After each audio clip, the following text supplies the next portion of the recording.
everybody, welcome to Aspirants Hub and welcome to this series called The Answer Behind the Rank, where we are learning objective parameters with respect to answer writing. Today, we are on the 8th video of the series where we will be learning about multidimensionality. And with respect to all the parameters that we have seen so far, multidimensionality is the last objective parameter. Clear?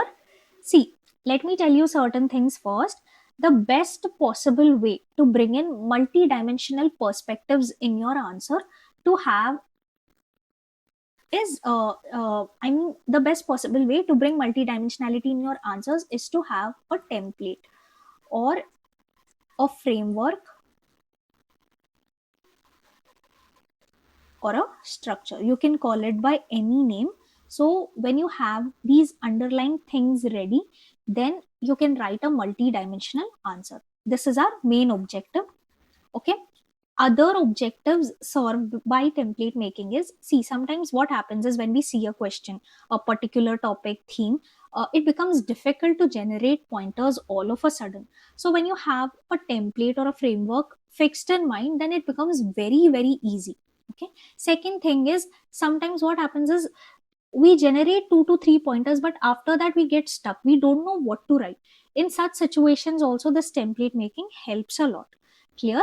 And apart from this, we have discussed that it will help us bring multidimensionality to our answers. Thus, it will help us write a comprehensive answer. Okay. And I want to also tell certain more things. See, you cannot have one particular framework for one entire paper. Let us say you want to make a template for agriculture or maybe internal security. So for all the topics, you cannot have one fixed template. So try to club similar topics together and try to make one framework for them. Okay. Please understand, one more time I'm repeating, is that for one entire paper, let us say GS1 one template, GS2 one template, GS3 GS4 one template each, you cannot have that, nor can you have one fixed template for one subject. Like, I'll have this template for internal security, this one for agriculture. That is not possible. Okay. So topic wise, similar topics should be clubbed together and you should try making framework or structure. Okay.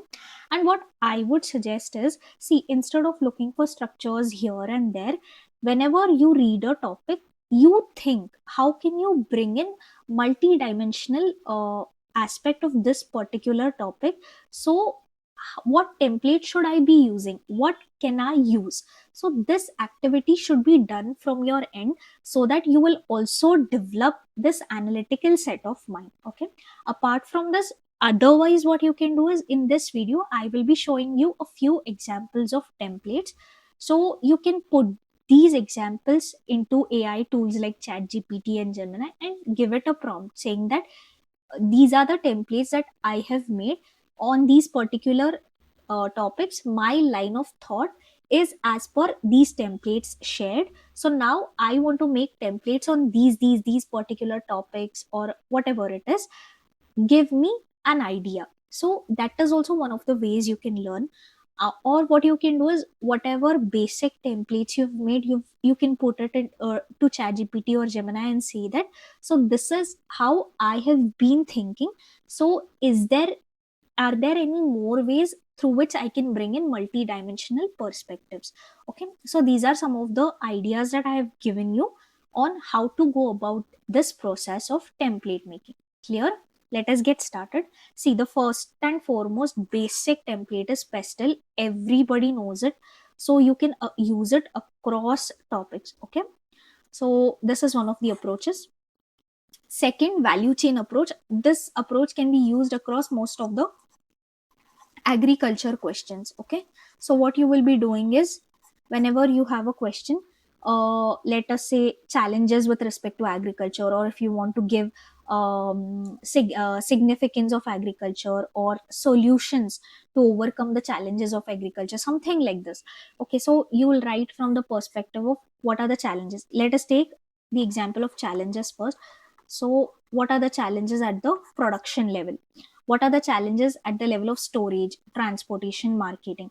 What are the challenges with respect to consumption? So the entire value chain framework with respect to agriculture. Okay, I won't say that all the topics of agriculture can be covered with this framework, but across most of the topics in agriculture you can use this framework. Okay, next is with respect to internal security. Now if you have a topic, let's say left wing extremism or JNK militancy or northeast insurgency, then what you can do is, let us say they are asking what are the causes of left wing extremism, then you can talk about this. See, you can talk about social causes, political, economic, cultural. This is mostly similar to pestle approach, but why I took this example is, see, pestle does not have to be hard and fast pestle. You can bring in other perspectives also. For example, here I have included the cultural perspective, the geographical perspective, the historical perspective. So this is what I'm trying to tell you. Don't fix your mind on one particular thing, that yes, this is something I will go ahead with. No, always keep an open mind, keep thinking of the new dimensions, new perspectives that you can bring in your answers. Okay, now with respect to ethics, let us say if you get a question, what is the significance of ethics, instead of simply writing significance of ethics is as follows, 1 2 3 etc. So you can do this: significance of ethics at the individual level, at the social level, at the national level, at the international level. Then when you're talking about individual level, you can again bifurcate it into two parts, that is, what is the significance at personal level, at professional level. So these are some of the ways in which you can think, you can make frameworks or structures for your answer. I hope this video helps. If you have any doubt, you can ask it in the comments and I will get back to you. Thank you so much. All the very best.